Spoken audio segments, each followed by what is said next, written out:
Buenos días, profesora. Buenos días, profesora.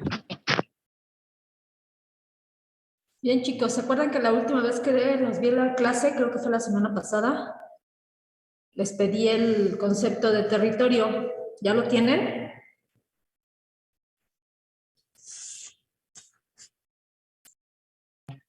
Profesora, bueno, en mi caso yo tengo una duda respecto al trabajo final. Ok, sí, Aurora, dime, ¿qué duda tienes? En el cuadro 2 nuevamente nos pide el PIB el PIB total a precios constantes, pero después nos pide por cada actividad económica. Recuerdo que una vez mencionaron que ahí no iba a salir igual porque no se contabilizaban los impuestos, pero bueno, eso es lo que yo recuerdo. Pero entonces me surgió la duda si ahí nuevamente ponemos el que ya habíamos calculado, contabilizando los impuestos, o ponemos la suma solamente de las 3 actividades. De hecho, sí te tiene que salir igual. Siempre sale igual. Sí, me sale igual cuando le contabilizo los impuestos, pero no sé si también se ponen ahí en el cuadro 2. Ahí se ponen también. Está bien, gracias. Sí, pero te tiene que salir, o sea, digamos que todo tiene que salir cuadrado. Entonces, cuando estamos hablando de cuadrado, es que si el total te salen 10,000, la sumatoria de los 3 sectores te tiene que quedar 10,000. Ah, ok. Entonces tiene que quedar igual. Está bien, gracias. Sí, ahora. ¿Alguien tiene la definición de territorio? ¿Nadie? Bien, chicos. Entonces, anote.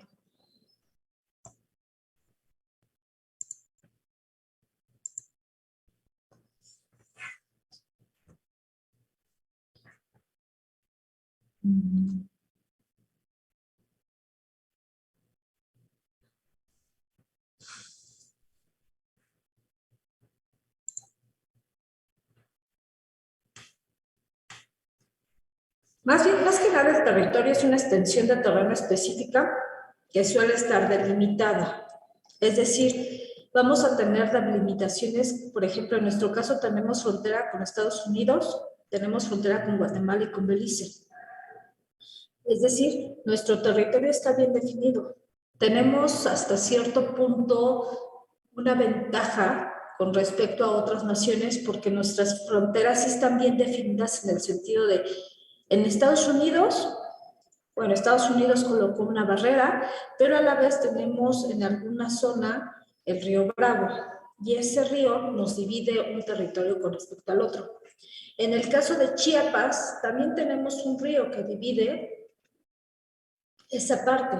Sin embargo, si nos vamos a Europa, a veces es hasta cómico ver cómo das un paso y estás en una nación, das otro paso y estás en otra nación, porque su territorio no está delimitado de una forma correcta. Inclusive hay casas en Europa donde la mitad de la casa pertenece a Europa occidental y la otra a Europa oriental. Entonces, es peculiar. Hay naciones en donde solamente ponen una franja en una carretera y dicen, bueno, de este lado es una nación, de este lado es otra. En el caso de nosotros, pues bueno, sí lo tenemos bien delimitado. Entonces, el territorio, ¿qué creen que sea territorio?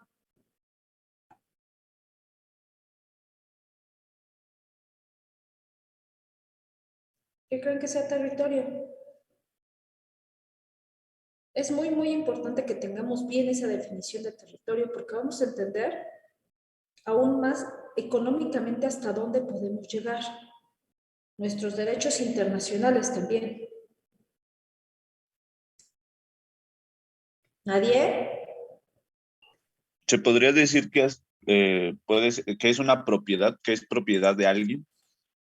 Podríamos decirlo, en este caso es una propiedad de la nación. Ajá. ¿Qué más? ¿Qué más entienden por territorio? Cuando nosotros... Pues es el espacio donde pues tienes derechos y garantías. Así es. Si nosotros estamos hablando en términos de México, ¿sí? Nuestra Constitución protege a todo aquel individuo que esté dentro del país, inclusive si viene en las garantías individuales, si no me recuerdo, creo, no sé si está en el 1 o en el artículo 2 de la Constitución, en donde dice que protege a todo individuo que se encuentre dentro de nuestro territorio. O sea, inclusive tiene la palabra territorio. No está diciendo que nazcamos, no está diciendo la persona que nazca en el territorio mexicano. No lo está diciendo, dice toda persona que se encuentre dentro del territorio mexicano. Es decir, puede venir una persona de otro país y por el hecho de estar aquí tendrías las garantías individuales que nuestra misma Constitución lo protege. De ahí que inclusive se habla de esa parte de asilo político porque nuestra misma Constitución lo dice.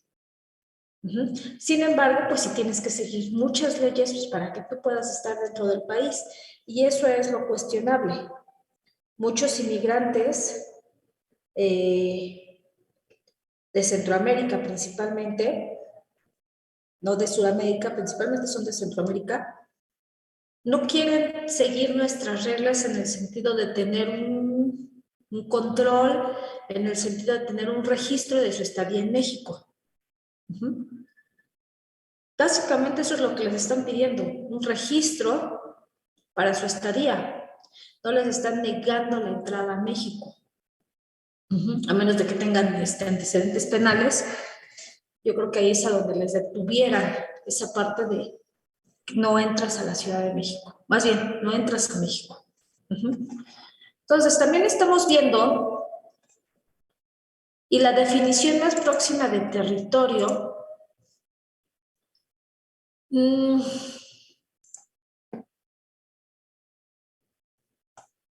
es que se define como la porción de superficie.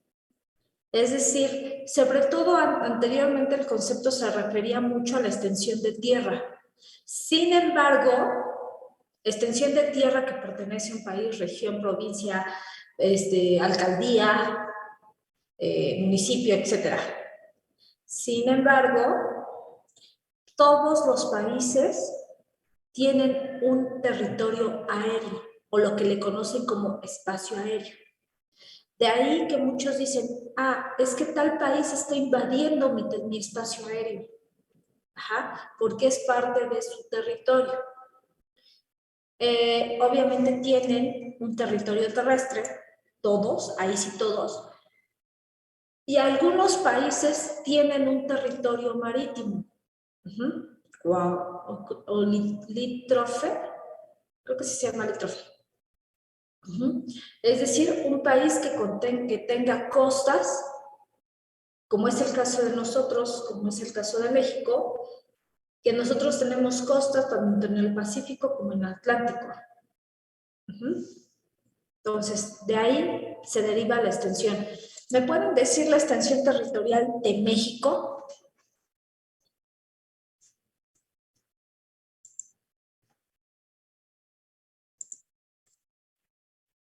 ¿Alguien sabe la extensión territorial de México?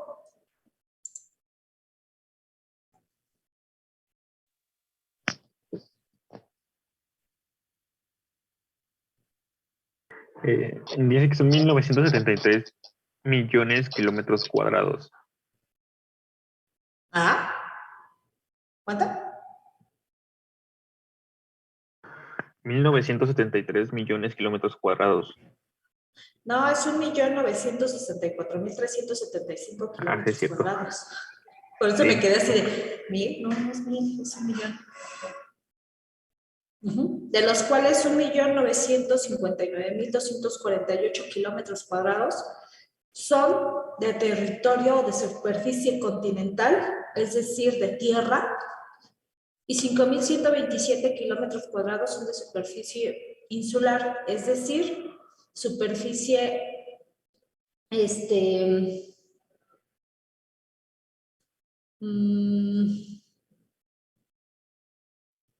islas, la parte de islas, porque también son tierra. Y también, para que nuestra actividad económica esté más allá, tenemos un territorio de 3 millones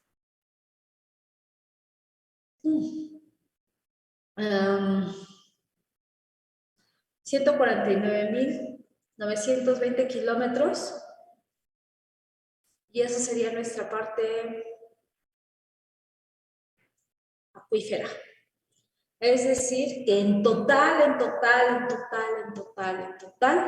tenemos 5.114.295 metros cuadrados de territorio.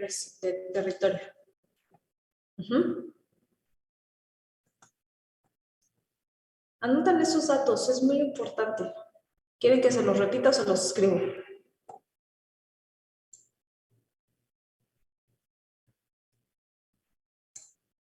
Pues, si pudiera escribirlo estaría bien. Perfecto. Ahorita se los escribo. Un segundo.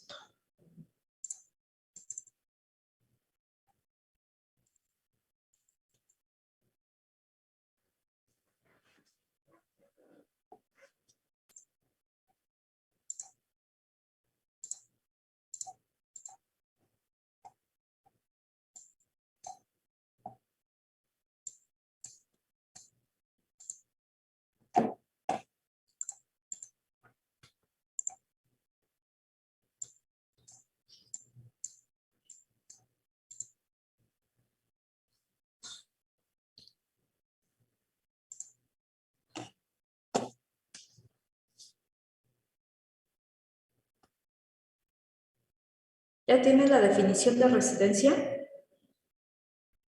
¿Y los diferentes tipos de residencia?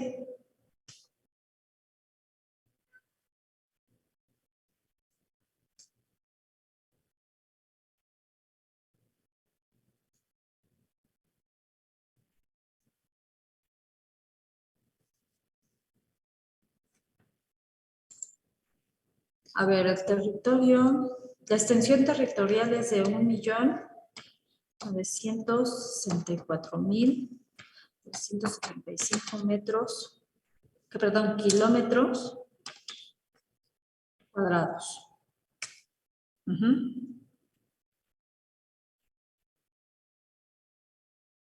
De los cuales 1.959.248 son de continente, superficie continental.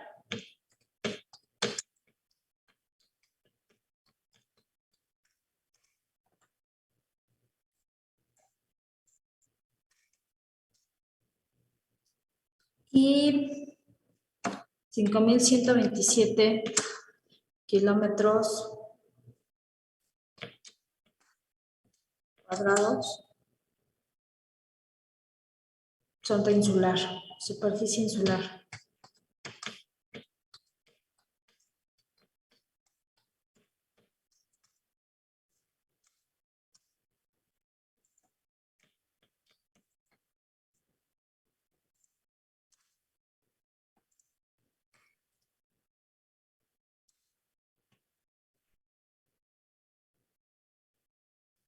Y de superficie de mar territorial tenemos 3.149.920. Y ese es el mar territorial. Kilómetros cuadrados de mar.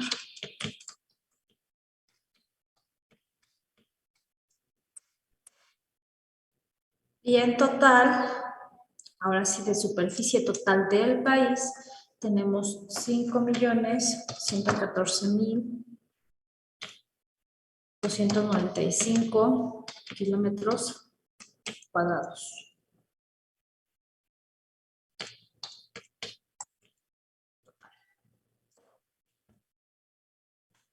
¿Sí? Aproximadamente, más o menos. Ya lo notaron, ¿verdad?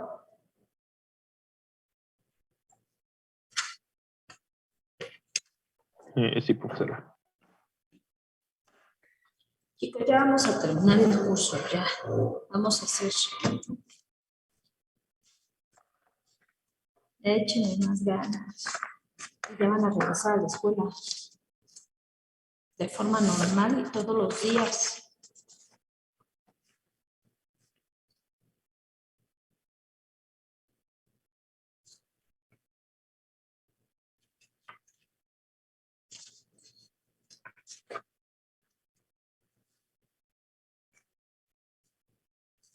Entonces, quedamos en que el territorio está delimitado por fronteras políticas de una nación y va a incluir todo lo que ya hablamos.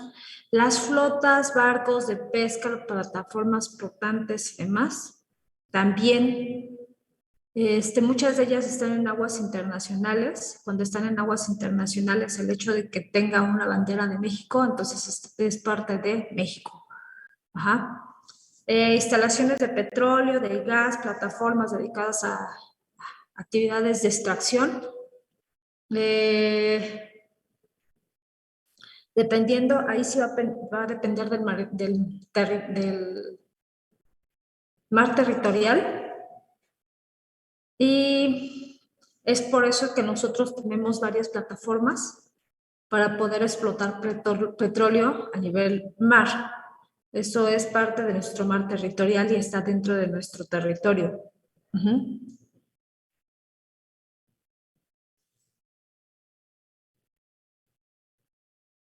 ¿Qué más?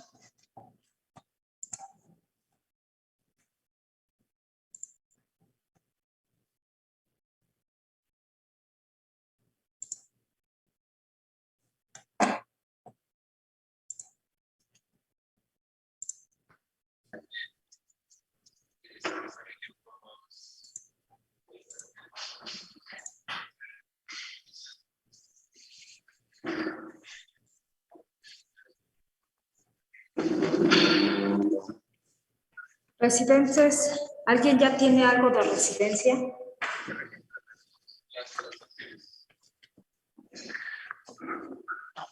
A mí me salió que era como acción de residir y ya buscando residir, dice que es vivir habitualmente en una casa, un país u otro lugar determinado. Ok.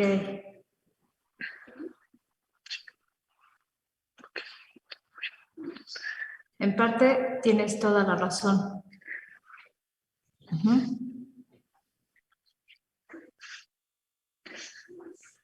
¿Qué más? Residencia del gobierno. Es muy importante la residencia del gobierno. De ahí que muchas personas dicen, es que estoy huyendo de mi país. Y lo que hace es irse inmediatamente a las embajadas o a los consulados. Dices, pero pues está en el mismo país. Pero no se puede trasladar. Ese mismo gobierno que tiene una embajada, un consulado en cierto país, no puede entrar por la fuerza. ¿Por qué?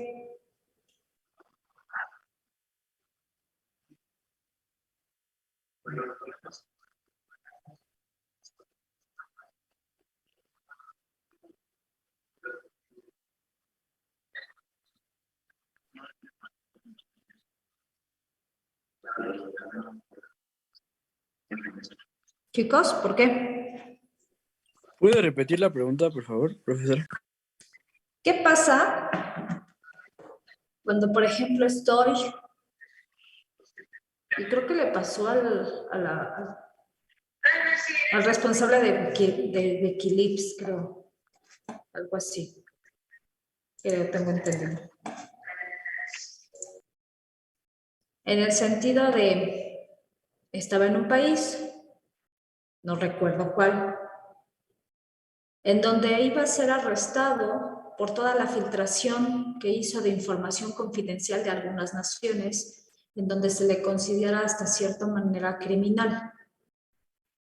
¿Qué es lo que hizo? Fue a la Embajada de Ecuador y él sigue arraigado en la Embajada de Ecuador para que no sea arrestado. ¿Por qué sucede eso si la Embajada de Ecuador está en ese mismo país donde tiene una orden de aprehensión este señor? Porque el espacio donde está la embajada O sea, es como que el país donde está la embajada le cede ese espacio de buena fe al país que tiene la embajada ahí, ¿no? Ujú. Como señal de buenas relaciones. Se le conoce a eso como espacio extraterritorial. Y eso va a incluir, escuchen bien, la parte diplomática, y la parte diplomática es las embajadas y los consulados, y al mismo tiempo la parte militar. Ajá. Hasta donde yo sé, México no tiene bases militares en otros países, pero Estados Unidos sí. Tiene varias bases militares en otros países.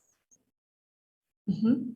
Mucha gente llega a pedir asilo político a esos lugares, ya sea la embajada o sobre todo a, a establecimientos militares.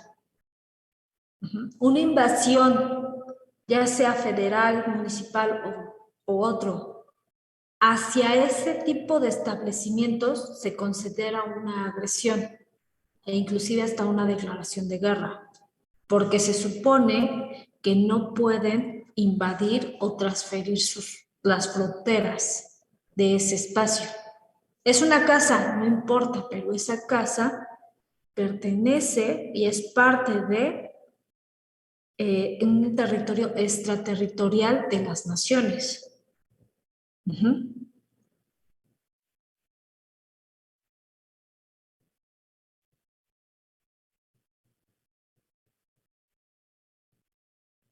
¿Qué va a pasar con lo que generen esas embajadas? ¿Qué va a pasar con los recursos que generen esas embajadas y esos lugares? ¿Qué creen que pase?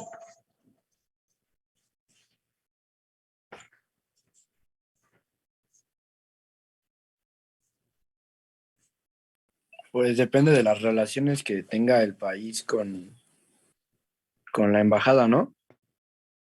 No, O todo es para el país de donde viene la embajada. todo es para el país de donde proviene la embajada.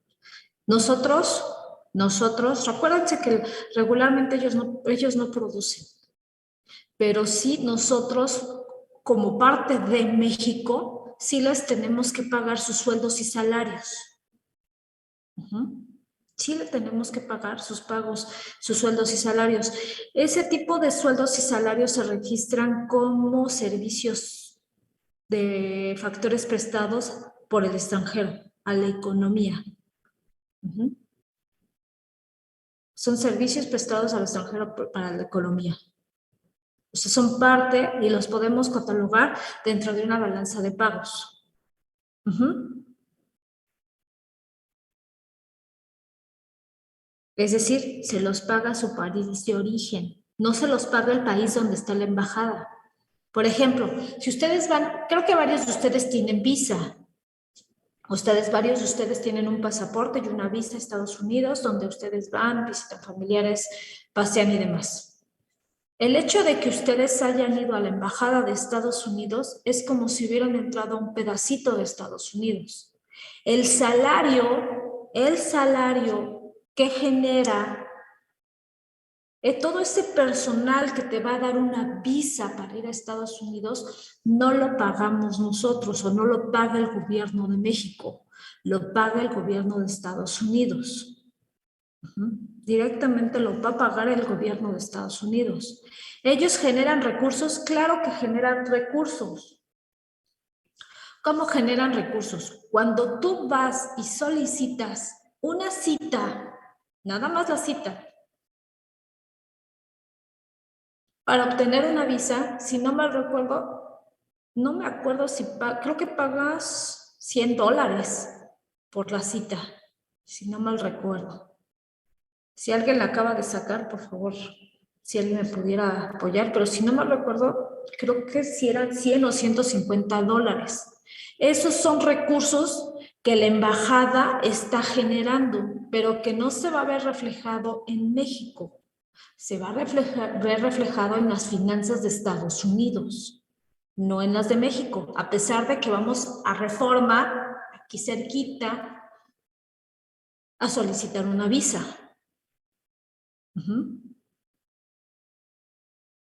En todo caso, los que llegarían a pagar ciertas retribuciones por ser, serían las personas que trabajan en la embajada y que una vez que salen de la embajada pueden ir a comer a cualquier restaurante y entonces ya estarían gastando su dinero en México.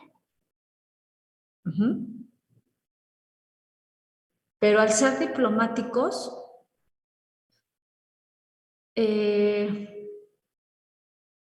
todo el personal diplomático le da cuentas a su país, no a nosotros. No es lo mismo que nosotros como individuos decidamos irnos a otro país sin tener un cargo diplomático. No es lo mismo. Si yo, Alejandra Morán, decido irme a vivir a Argentina, no quiere decir que yo le voy a reportar mis impuestos al gobierno de México. Ya si decido que sea mi residencia permanente en Argentina, yo tendría que estarle pagando impuestos a Argentina, no a México. Sin en cambio, si yo voy como parte de una estructura diplomática, a pesar de yo estar en Argentina, yo sigo pagando impuestos y declarando todas mis finanzas a México, porque sería diplomática. Pero si yo voy como persona normal, física, sin ningún cargo diplomático, yo tendría que estar registrando mis impuestos en Argentina, una vez que yo cambie mi residencia.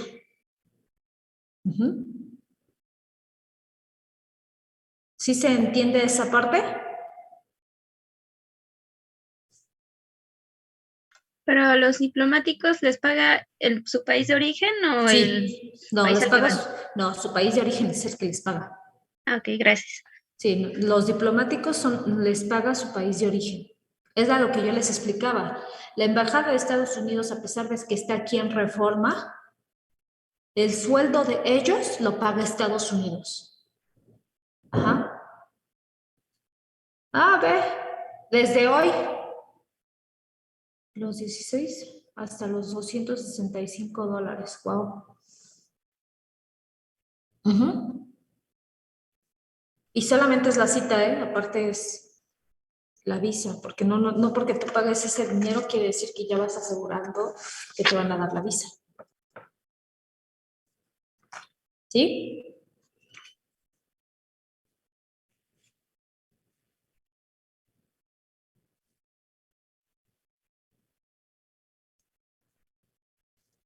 En conclusión, en la balanza de pagos se va a registrar los gastos particulares del personal diplomático, personal consular, personal de la embajada y personal militar. Pero también se va a registrar las personas que dependen de ellos. Es decir, vamos a suponer que es nombrado Juan Pérez, embajador de una X nación. Pero Juan Pérez no se va a ir solito. Juan Pérez se va a llevar a toda su familia. A lo mejor se lleva a su esposa y a un par de hijos. Vamos a suponer que es una familia así bien tradicional. Entonces, se lleva a su esposa y a sus hijos. Los gastos que generen los hijos y la esposa, como dependen del embajador, también se van a registrar en la balanza de pagos. Es decir, los familiares directos son los que se van a registrar. Y se van a registrar en el país que están acreditados, que era la pregunta que ustedes me acaban de hacer. No se van a registrar en el país al que van a ir, sino en el país que los envió.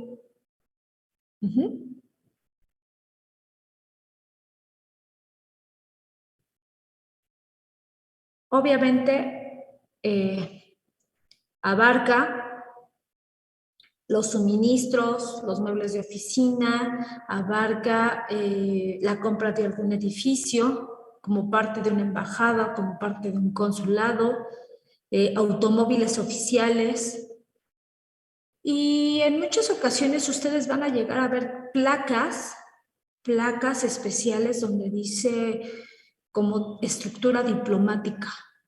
Algunos inclusive hasta traen su bandera de origen.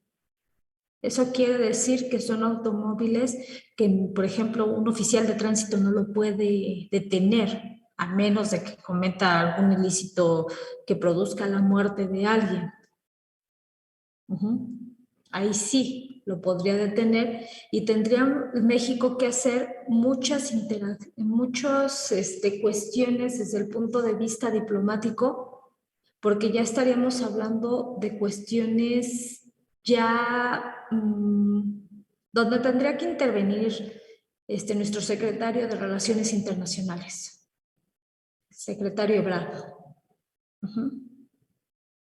Entonces, ahí sería otra cosa. Entonces, hay automóviles oficiales, gastos de mantenimiento, etcétera.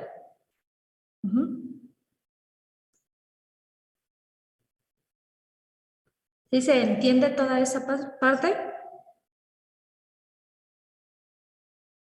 Chicos. Sí, profesora. Eso era lo que yo quería que ustedes investigaran, pero no lo hicieron.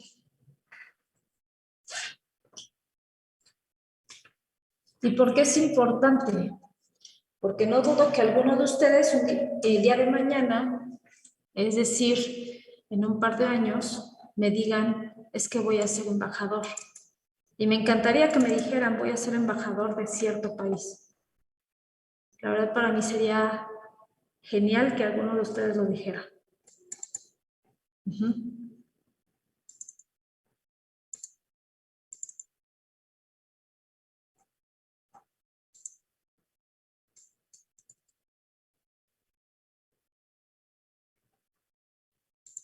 Y es importante que ustedes conozcan todo este tipo de cuestiones.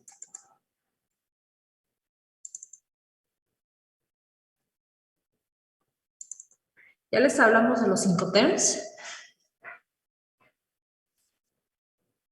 No, maestra. ¿No?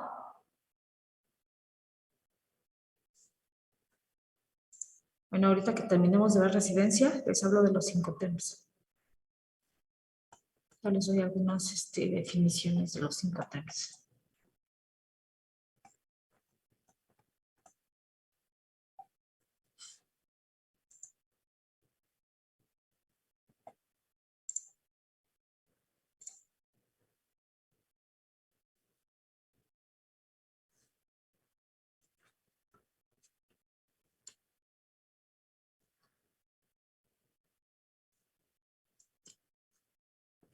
¿Un embajador es residente del lugar donde está o no?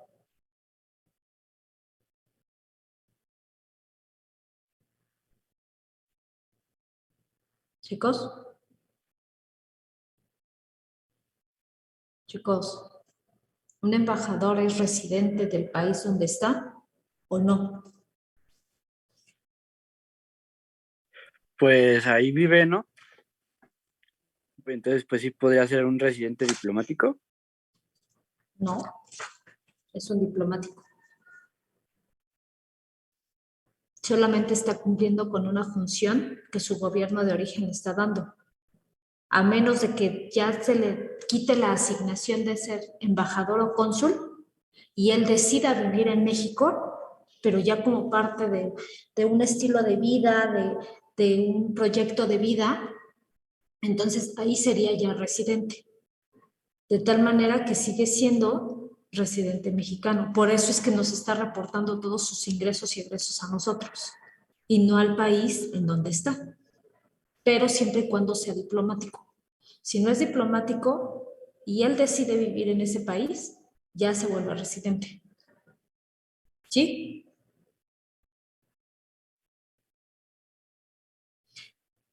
Si hablamos de residentes en términos de personas físicas, personas normales, personas que no tienen cargos diplomáticos, ¿a quién creen que no consideramos? ¿A quién creen que no consideramos residentes?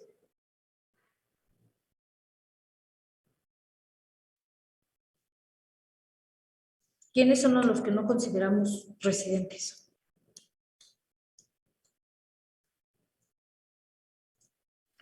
¿A los refugiados? Si el refugiado tiene más de un año en México y está haciendo algún tipo de actividad económica para México, se le considera residente. ¿A los turistas? A los turistas. Los turistas que vivan menos de un año y que se encuentren por recreo, vacaciones, inclusive hasta por tratamiento médico, por alguna cuestión religiosa, es decir, por ejemplo, hay sacerdotes aquí dentro de la religión católica que van al Vaticano por un periodo de 6 meses. A ellos no se los consideraría residentes del Vaticano, simplemente es un visitante. Él se regresa y jamás fue, a pesar de haber estado en el Vaticano, no fue residente, porque está dentro de un asunto religioso. Personas que vengan por asuntos familiares, por algún encuentro deportivo, tampoco se les considera residentes.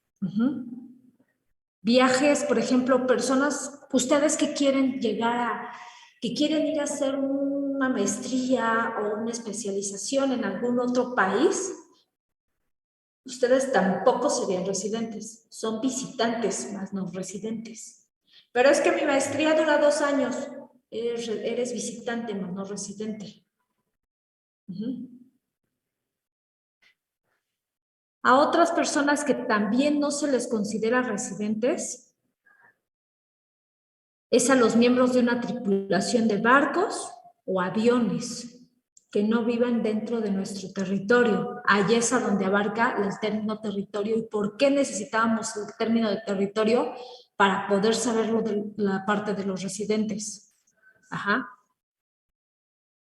Una cosa es de que los barcos hagan escala, o por ejemplo en el caso de los vuelos internacionales, hay muchas aeromosas internacionales que saben que vienen mucho a México y pueden estar viniendo constantemente, pero no son residentes. E inclusive pueden, a menos de que ya su residencia permanente sea en México.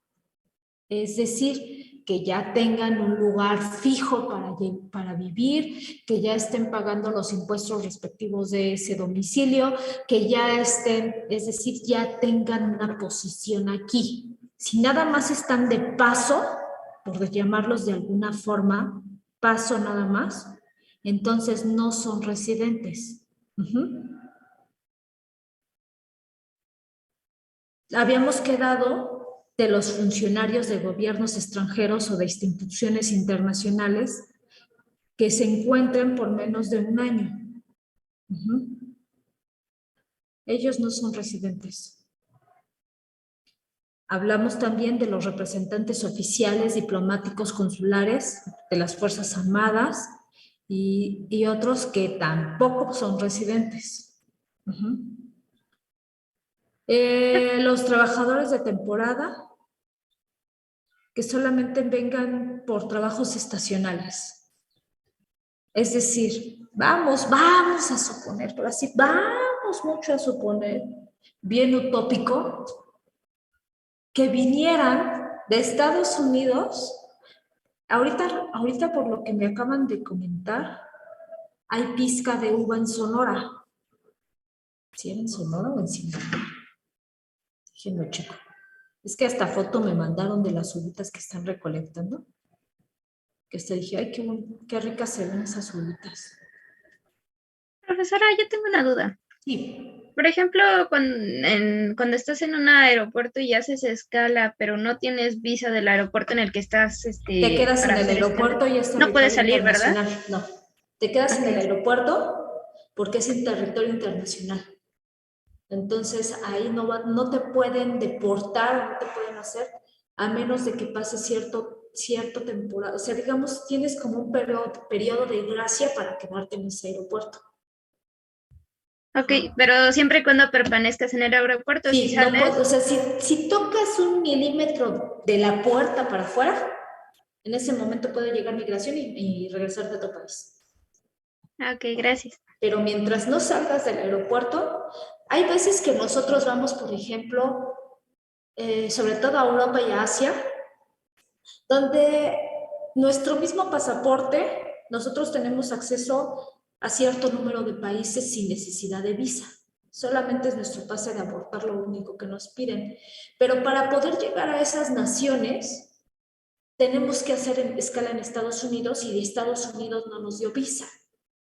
¿Qué es lo que hacen las aerolíneas? Tienen un área, tienen una sala de estar, porque no nada más es así como que tengo que hacer conexión con Estados Unidos. Muchas veces ahora sí te bajan del avión, esperas unas 2 o 3 horas, porque no es así como que me bajo y me subo al otro. No, hay veces que las escalas duran 2 o 3 horas o hasta más.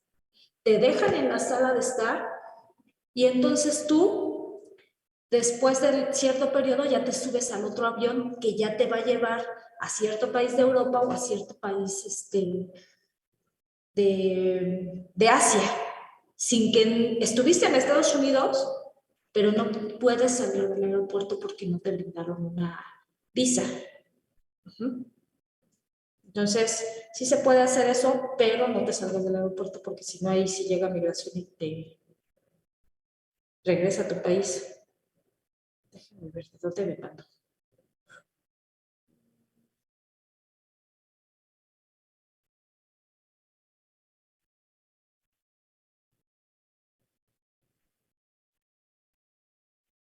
¿Dónde está?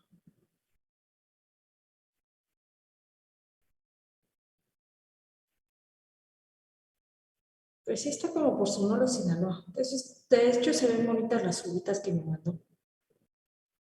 Hasta la vez me dijo, estamos por comenzar la cosecha de uvas. Dije, oye. Bueno, vamos a seguir con nuestro caso bien utópico. Vamos a suponer que una parte, vamos a poner nuestro mundo al revés, ¿no? Que ciertas personas de Estados Unidos vengan a la recolección de uvas. Les digo, es bien utópico, ¿no? Porque realmente eso no sucede en la realidad. El hecho de que ellos vengan, trabajen esa temporada en la recolección de uvas, que ya sabemos que esa recolección no es periódica, sino es estacional, no quiere decir que sean residentes, porque solamente vienen por un lapso de tiempo muy corto, porque son trabajos de carácter estacional. Si nada más van a venir a la recolección de uvas, estamos hablando que es más o menos de 1 mes a 2 meses. Ellos vienen, recolectan las uvas y se regresan a su país de origen. Eso es lo que pasa, pero no son residentes. O sea que una visa de trabajo no te hace residente. No. Si tienes un trabajo estacional, no. Una visa de trabajo te hace una persona que puede trabajar, mas no te hace residente. Ya cuando tienes más de 1 año en un lugar, es posible que te puedan brindar la residencia. En Estados Unidos así se maneja. No por el hecho de tú tener una visa de trabajo eres residente. Tú tienes que hacer un trámite adicional para que el gobierno de Estados Unidos te otorgue la residencia. Con una visa normal, tú tienes con una visa que no es de trabajo, tú se supone que tienes que estar 180 días y te tienes que regresar a tu país. Estás una semana o 2 semanas en México y te puedes regresar a Estados Unidos cuando tienes una visa, no sé, por 5 años, ¿no? Vamos a suponer que te dieron una supervisa de 5 años. Pero cada 180 días, no puedes permanecer más de 180 días cuando tienes una visa de turista. Cuando tienes una visa y como visa de turista no puedes trabajar. En el momento que detecten que tienes una actividad económica, en ese momento te deportan, te quitan la visa y te dejan fichado, porque incumpliste las reglas por las cuales te habían dado la visa. Puedes ir a pasear, puedes ir inclusive a ver el horizonte si quieres, pero no puedes trabajar. La visa de trabajo es otra cosa, pero no te hace residente. El gobierno te da la residencia cuando ya tienes cierto tiempo y cumples los requisitos que te dan. Después de la residencia, si no mal recuerdo, tienes que ser residente por un periodo de creo 5 años para que puedas postularte a una ciudadanía. Eso les estoy hablando en el caso de Estados Unidos. Ajá. Y para ser ciudadano tienes que cumplir con muchos cuestionarios y un examen de conocimientos generales de inglés. En inglés, perdón, no de inglés, sino en inglés, donde te van a preguntar quién sabe cuántas enmiendas que tienen, porque así se les conoce enmiendas, te van a preguntar cosas de política, cosas de sociedad, cosas de historia, para que tú te vuelvas ciudadano. Ajá. Pero antes debiste de haber sido, si no mal recuerdo, mínimo 5 años residente para poderte postular a ser ciudadano. Y eso, les digo, me lo acaban de decir. Tengo un primo que en enero obtuvo su ciudadanía.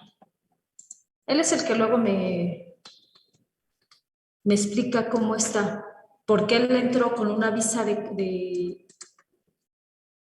trabajo y después se hizo el residente, porque yo le decía, pues ya eres residente. No, no soy residente.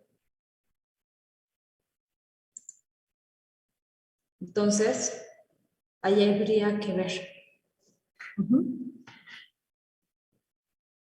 Bien, chicos, necesito que es la siguiente clase y por favor necesito que participen. Necesito la definición de qué es un Incoterms. ¿Qué es un Incoterms?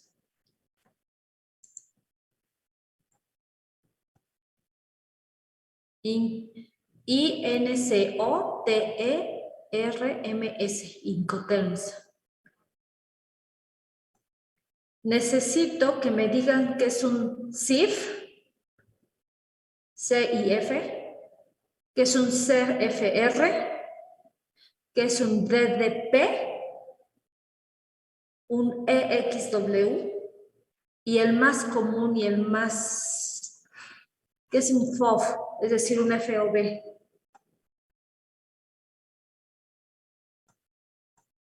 ¿Los anotaron o se los vuelvo a ¿Podría repetir? repetirlos? Ok, el primero es el CIF, S-I-F.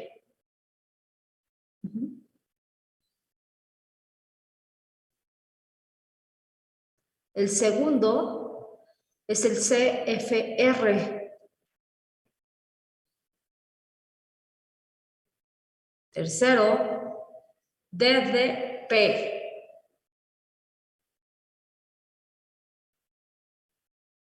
Cuarto, EXW. Dijo DXW. E. E. Gracias. Y el último es el más común de los Incoterms, el FOB, FOB. Eso lo van a ver, yo creo que en sus clases hasta de macro. Ese es el que más se ve, el FOB.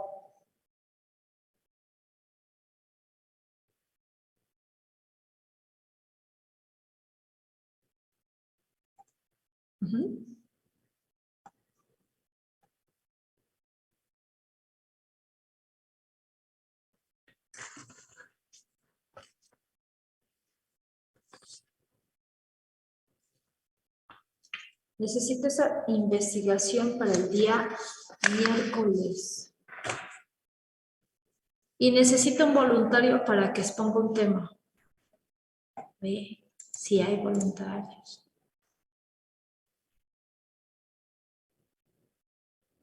Marcos, ¿tú?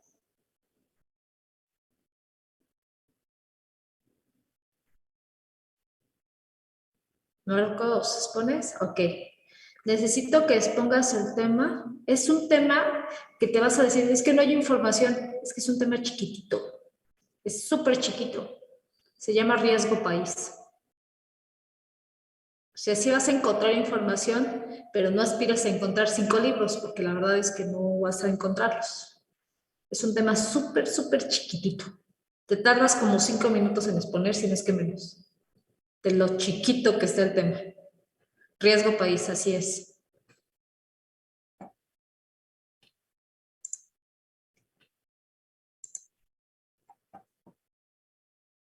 No, no está difícil.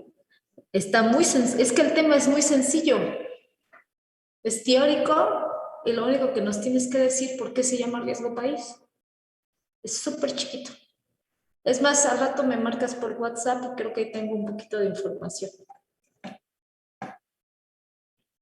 Que de hecho sí lo tengo. Déjenme ver. Creo que lo tengo aquí.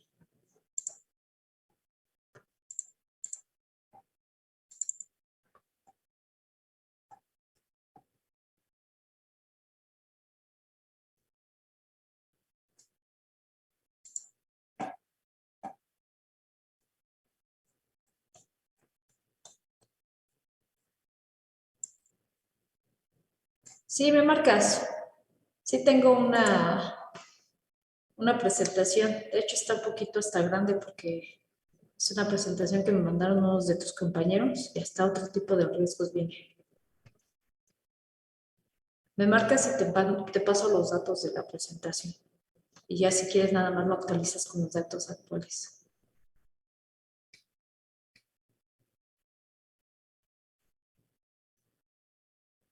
Sí, sí, yo creo que ya nada más lo actualizas, porque lo tengo hasta el 2018.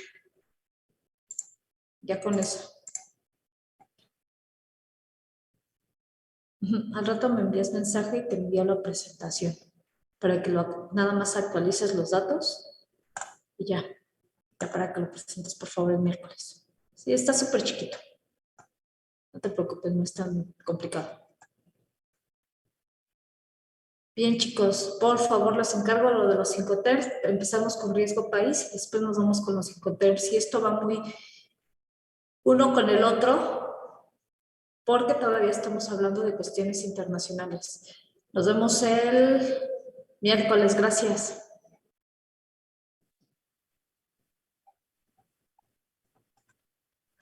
Gracias, profesora. Gracias, profesora. Hasta luego. Hasta luego. Hasta luego.